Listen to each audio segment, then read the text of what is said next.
Well, good evening, everyone. Welcome to Center for Spiritual Living, Greater Las Vegas's Wednesday evening service. I'm Reverend Laura Hallett. We are looking at the idea of peace. And so peace as a concept, and then how we can practice peace in our lives. And so as I was looking for practices and thinking about this, what came to my mind was, the peace that can be achieved through the practice of mindfulness. And so I thought, this would be a good time to spend the next 5 weeks looking at different aspects of mindfulness, how we can have a greater experience in our lives with mindfulness, with the practice, and how we can use it to help develop a more peaceful existence for each one of us and for our world. So we're going to take a look at mindfulness in 5 different ways. Today is just an introduction to mindfulness. We're going to look at it as a way of working through pain and stress, working with relationships with other people, relationships with ourselves, how we can develop a greater sense of compassion for ourselves through the practice of mindfulness, and see how we can actually use it to bring about a change, a transformation in our lives. So I've been teaching meditation and teaching and practicing meditation for more than 15 years now. And it doesn't matter which class it is I teach. Whenever I start to talk about meditation, someone in the class is going to say that they can't meditate because they can't quiet their minds. It is the number one reason people think that they cannot meditate in any way possible. And because mindfulness is a type of meditation, then they often think that they can't get to a state of mindfulness either because their minds just won't be quiet. Well, here's the thing, folks. Our minds are made to think. That's the inherent structure in them, is they are made to process information. They are designed to help us recall information, to bring up things in the past so that we can use them in the present moment. Our minds are designed for our survival, and our basic survival, especially, even now, but especially back in the more prehistoric days, it was all about, we got to think, we got to be knowing what's going on, and we've got to be able to analyze it quickly. We got to be able to solve that problem and get out of the danger that is heading our way. So they are basically a thinking machine. And that's okay. The thing that we need to begin to work with is the thoughts themselves. Because it's not the thinking that's the problem. It's the attachment we have to the thoughts. It's the emotions that are evoked within us when the thought comes up. It's the charge that the thought has. It's the rabbit hole the thought can take us down into, so that we can't even get to a place of any kind of peace in our mind because we've got these thoughts going rampant. Our minds are made to think. And just because you decide you're going to still your body and observe your breath and sit in the lotus position and om out doesn't mean your thinking mind is going to cooperate. It doesn't just quiet down because you've decided to meditate. Quite the contrary. These thoughts are running through our minds almost constantly. And meditation and mindfulness is not about having prolonged periods with no thoughts running through your mind.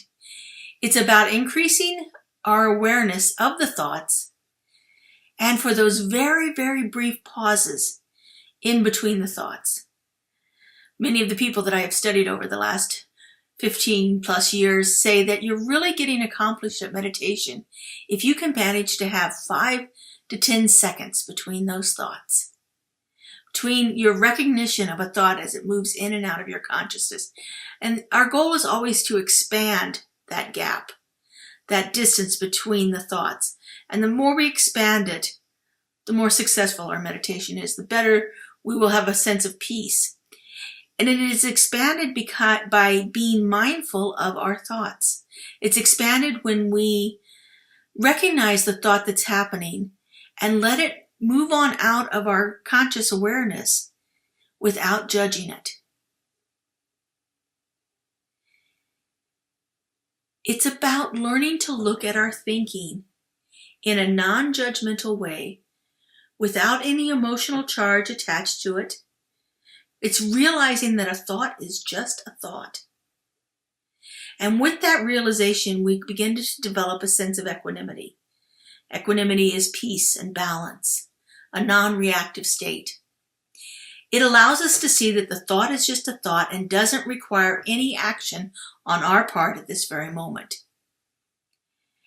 As our minds begin to develop this and become more stable, and they get less caught up in the content of our thinking, we are actually strengthening our mind's ability to concentrate and our own ability to be calm in any moment. Each time we let go of our thoughts and go back to our breathing, back to our sense of equanimity, we are strengthening our mindfulness muscle. We are developing that ability to recognize the thoughts, let them move on by, and again, increase the gap between the thoughts. And in this process, we are actually becoming more accepting of ourselves, more accepting of what's going on within us, more accepting of what that chatter that's going on in our mind is all about. We become more balanced, more at peace throughout that. Letting go of our thoughts doesn't mean we're going to suppress them and push them away. That doesn't work. In fact, the thoughts usually get louder and louder as we do that. But acknowledging them and just letting them be without any judgment allows us to let them drift on by. I once had a meditation teacher describe it as clouds.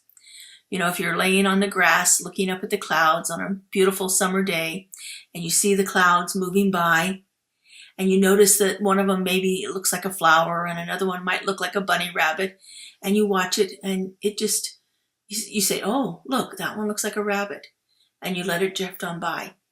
You have no emotional charge to it looking like a rabbit. That's just what it is. And we allow it to drift on by out of our consciousness. Another meditation teacher equated it to birds.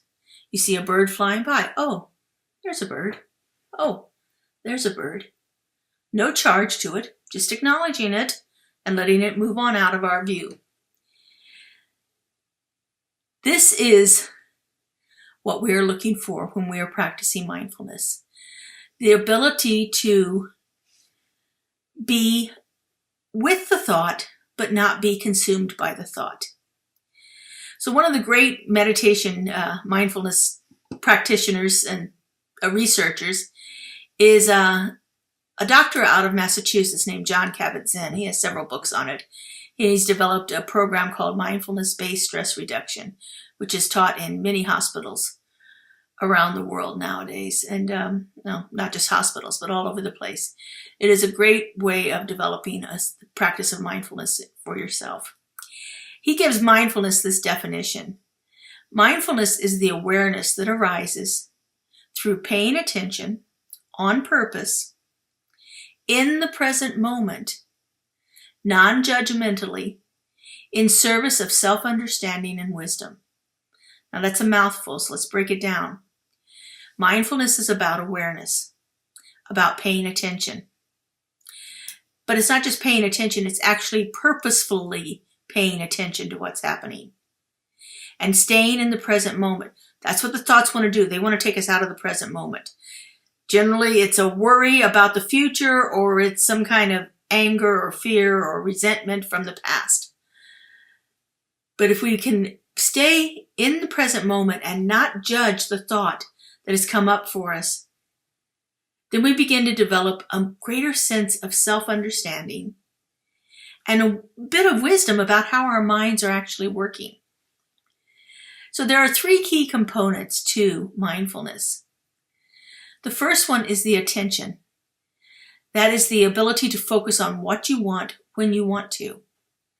So in mindfulness, we are focusing on the thoughts as they come up and allowing them to just be a thought and let it be. The second component is awareness. So awareness, like attention, is looking at the recognition of the thoughts, the emotions, the senses, the external behaviors, because sometimes not only do our thoughts distract us, our bodies will distract us too. You may have some kind of a smell come in through our senses. You may have a leg that starts to twitch, or your hand, or develop an itch on the middle of your back that you just can't quite reach. No matter how much you move in the chair, it's still there, because that's what our bodies do. They are trying to distract us, get us back to other things other than actually being at peace with things. And then the third component is that what I talked about earlier, equanimity. Equanimity is non-reactivity. It's the ability to let those experiences come and go, let the thoughts come and go, not judge them, and not allow them to create any kind of tension or charge within us to where we feel like we have to do something. So it's staying in peace and balance in the moment. And so those are the basic components of mindfulness. Now, mindfulness can be practiced in lots of different ways, but one of the easiest ways, and one of the things that you always have with you and have available to you, is by using our breath.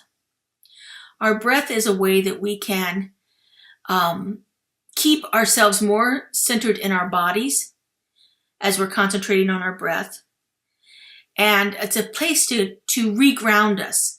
And so we start off by getting ourselves in a calm position. Generally we begin to relax our bodies. I find that it is helpful, for me, most helpful, if I'm sitting up straight in a chair. I have a tendency to fall asleep if I lay down to meditate, but that can be a good meditation too, or a really good nap, either way. But finding a way that you become comfortable in wherever you're sitting, it doesn't have to be on the floor in the lotus position. I couldn't do that if I wanted to. I find a nice firm chair, usually my office chair. Good support. I like my armrest, so that I can rest my arms on them and not have to support those in any other way. I like to be able to put my feet on the floor so that I feel like I'm grounded, connected. And again, it's a straight chair, so I've got a nice flow. I'm not slouching over to where that kind of can hinder the breathing. I'm sitting up straight. I'm not stiff, but I am straight. So it's like I don't have my head, like I'm standing at attention, but I do have my head up, so that there is some ease of flow of breath moving through my body when I'm doing this. And so just beginning to do that. And then what we do with the breath is we begin to put our awareness on it. And there are lots of different ways, lots of different breathing techniques that we can do to do that. I find the easiest one is just being aware of the breath coming in through my nostrils and moving out. Coming in and moving out. Now, they often say that we should breathe in through our nose and out through our mouth. I haven't found that to be any more helpful than anything else, but if it works for you, you can do that. My breath is not usually audible. I'm usually just a normal breath. I don't try to change it. Sometimes naturally I will, as I'm meditating, will just take a deeper breath. Sometimes my body just feels like it needs a deeper breath, and that's fine too. I let my breathing be what it is. Again, non-judgmentally. I'm not worried about whether I'm doing it right or not, because, we've been breathing all of our lives. First thing we do, last thing we do is to take a breath. So I think we can all handle that without changing it, without judging it, without worrying if I'm doing it right. Just allow it to be. And I keep my awareness on that breathing in and breathing out. Now, what that does is my awareness is on my breath, so it's not as focused on the thoughts. And then what happens is the thought will come through. And our thoughts can be about anything. It can be about an encounter we just had with somebody. Maybe somebody cut us off on the road as we were driving. It could be an argument you had with a family member. It could be your shopping list that you forgot to put something on, and all of a sudden it reminds, I got to put butter on my list for the grocery store. It could be, oh no, did I shut the garage door before I left? That's always my thing, to remember whether I shut the garage or not. These thoughts come in, and our tendency is to then follow the thought. But we don't want to follow the thought. We want to watch the thought dissipate. We don't want to follow that thought down. Oh my God, I didn't shut my garage door. Oh no, I wonder if somebody's going to get it. Will the neighbors see it? What am I going to do? Should I go back home and check on my garage door? Oh my goodness, did I lock the inside door to the house? Oh no, I don't know if I've left my entire house open. What am I going to come back to? You see how that thought just went all the way down a rabbit hole? That's what our minds will do. That laundry list of things, the to-do list that we have to complete, that's a good one to take us down, because one thing often leads to another one. And so again, it's not about trying to suppress the thoughts. It's acknowledging it. Oh, okay. I thought about the garage. Let's go back to my breath. Oh, I thought about the laundry list. Let's go back to my breath. Don't forget to get butter. Go back to my breath. Each time bringing me back to my breath. And what we'll find is that the thoughts will start to slow down. They're never going to disappear. You will always have them. But you can still get to a place of peace by not reacting to the thoughts.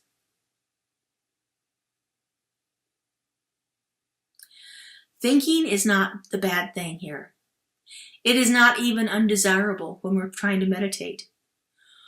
What matters is how aware we are of our thoughts and feelings as we're sitting in this contemplation. And what kind of relationship do we have with them? Are they going to take us over and become the dominant thing in our consciousness? Or are we just going to acknowledge them and let them float on by? When we try to suppress them, we build more tension and frustration. We do not get to a place of calmness or clarity or peace.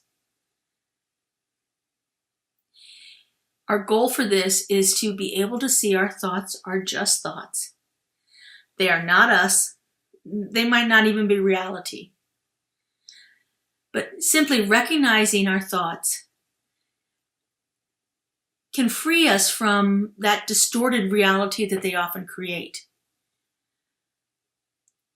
As I just did in the example with the garage, I went from, did I shut my garage door, to, oh my God, my house is being robbed. Do you see how distorted those thoughts were? What a rabbit hole I went down with them? And that was just within less than a minute. And our minds do this. But when we can get clarity about them, when we can see a thought is just a thought, we can develop a greater sense of managing our thoughts and being more at peace in our lives. So we're going to do a practice here of breathing for 5 minutes or so, and just noticing our thoughts. Now again, it's not about pushing them away. It's just noticing them and allow them to drift on by. In our movement here, in our philosophy, we have this saying that which we resist persists. And so when we try to push away those thoughts, they just get bigger. They take on a life of their own. And so it's not about judging it or saying, oh my God, here I go again. My mind can't be quiet. Here I am. I'm just off on a tangent. It's about, okay, look, there's a thought. Watch it drift away. There's another thought.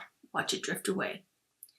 Now, there's some things that can help us to keep on track besides just our breathing, because sometimes what I have found is that the thoughts become such a power within me that I forget that I'm even supposed to be focusing on my breathing. And so what I often use is a chime to help me refocus. So I'm going to play a chime. Let me go ahead and play it for you right now so you can hear what it sounds like. Well, come on. There we go. So I play the chime, and what that does is that brings my awareness back to the present moment, because those thoughts have taken me out into the future or the past. I am no longer in the present moment when I am down the rabbit hole of the thought. And when I hear that chime, then that gives me the signal, oh, am I still focusing on my breathing? If I'm focusing on my breathing, great, just continue. If my mind has gone off, I now have an opportunity to refocus it. And I will just do this periodically as we're doing this meditation. Just every once in a while, touch this and use that chime as a way to bring your attention back to your breath. So I invite you to get comfortable in your chair, whatever way that works for you. And if it works for you to lay down, that's absolutely fine too. You know, everybody's different. There are different ways that work for other people. One of the things we're gonna do later on this month is walking meditations, and how mindful walking can be such a powerful practice. And so, there's no right or wrong way of doing this. Like I said, I like to sit in a chair and be straight up and down so that I'm not slouched over and I'm not impeding my breath in any way. It helps for me to close my eyes. It's not necessary, but for me, it keeps my focus inward instead of being distracted by any visual things around me. And so I close my eyes and I just bring my awareness to my breath, breathing in, breathing out. You might even notice the breath following the path of it as it comes in through your nostrils, moves into your head, down the back of your throat, into your lungs. You can feel your lungs expanding and contracting with each in-breath and out-breath. Just keep your awareness on your breath.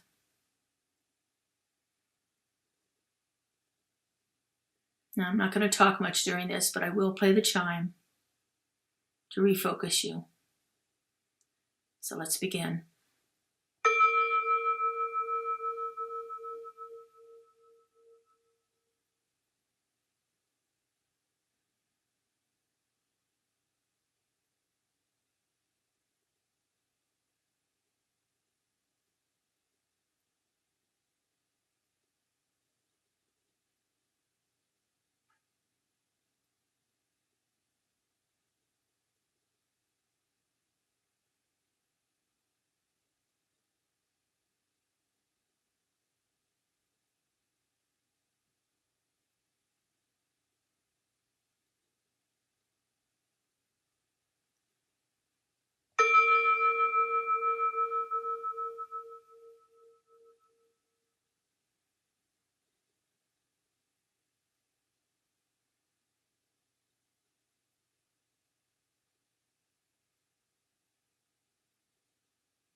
All right, so just taking a nice deep breath, let it out. Feel the chair beneath you. Notice the floor, if your feet are resting on it. Maybe the movement of the air in the room. And just gently begin to move. Wiggle your hands and fingers and toes. And when you're ready, just go ahead and open your eyes.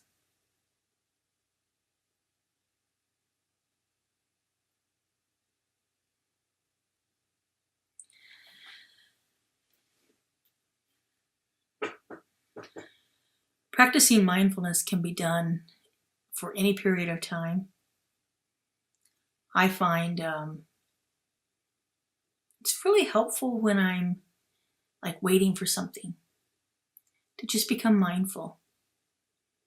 Today I was waiting at the car dealership to get my car serviced and just took a few moments every once in a while and just closed my eyes, focused on my breathing, developing a little bit more mindfulness every moment of every day. You can do it at any place, any time, any way. There's nothing wrong or right about it. It's what works for us. And so I hope throughout this month you continue to join us as we explore some different ways of engaging in mindfulness. As I said, we're going to look at mindfulness for dealing with stress and pain and irritation and aggravation from other people, and how we can use mindfulness to bring a little more compassion and awareness into our lives. So take an opportunity whenever you can to practice a little mindfulness. Have a great week, and we will see you back here next Wednesday. Good night, everyone.